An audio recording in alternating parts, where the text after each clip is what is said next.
কেসে ফাঁসিয়ে দিয়েছে। আমরা নাকি মেয়েরা মেয়েদেরকে রেপ করেছি। আচ্ছা আপনারা বলুন, আমাদের 2 বছর বাচ্চা, কারো 1.5 বছর বাচ্চা, এইরকম আমাদের মেয়েদের ফাঁসিয়ে দিয়ে আমাদের 18-20 দিন জেল খাটিয়েছে। যত রকম ভাবে পেরেছে তত রকম ভাবে চেষ্টা করে আমাদের দলে মুসলিমদের ঘরে পালিয়ে বেরিয়েছি। আমরা 1-1.5 মাস বাইরে ছিলাম। আমাদের কারোর মানে রাস্তায় ঘুম ছিল না, খাওয়া ছিল না, আমাদের সব কিছু কেড়ে নিয়েছে। নিয়ে এখন ওরা বলছে কি, এমনকি আমাদের সঙ্গে যে মেয়েদের আমাদের একটা যে গ্রুপ চলে, সেই স্বনির্ভর গোষ্ঠী, সেই টাকা কাটমানি করছে।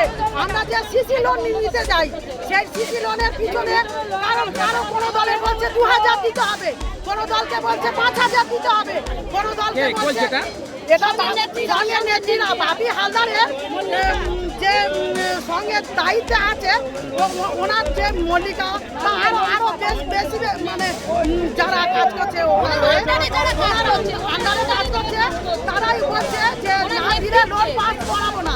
সেই টাকাগুলো নিয়ে আমাদের যে স্বনির্ভর গোষ্ঠী মেয়েদের কাছ থেকে নিচ্ছে, না দিতে পারলে লোন পাস করাচ্ছে না থাকলেও আমরা দেখবো এখানে আমাদের যে মেশিন আছে, প্যাডের মেশিন আছে, ছাতু মেশিন আছে,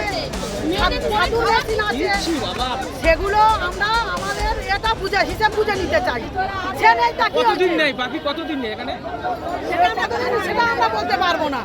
সেটা 2 দিন কি 10 দিন সেটা আমরা এখন কি চাইছে? আমরা চাইছি আমাদের নিজেরাই তৈরি করতে। আপনার নাম? আমার নাম ফুলরানী হালদার। স্তরে আমরা এইখানে বেআইনি কার্যকলাপ সব এই অফিসে হয়।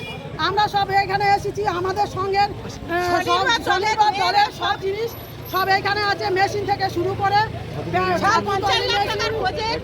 সব কিছু এখানে আছে। তারপরে এমনি থেকে যত মানে দুর্নীতির জিনিস সব এর মধ্যে পাওয়া গেছে, সেগুলো আমরা করতে হ্যাঁ সমস্ত কিছু গরিব মানুষের ত্রাণের জিনিস কিছুই কারোর দেয়নি, সব এইখানে সেই অফিসেই আছে।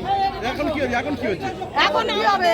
এখন আমাদের মেশিন আমরা ফেরত চাই, আমাদের জিনিস আমরা ফেরত চাই। আপনার কি নাম? আমার নাম ফুলরানী হালদার, কৃষ্ণচন্দ্রপুর অঞ্চল সরবেরিয়া গ্রামের সদস্য আমি।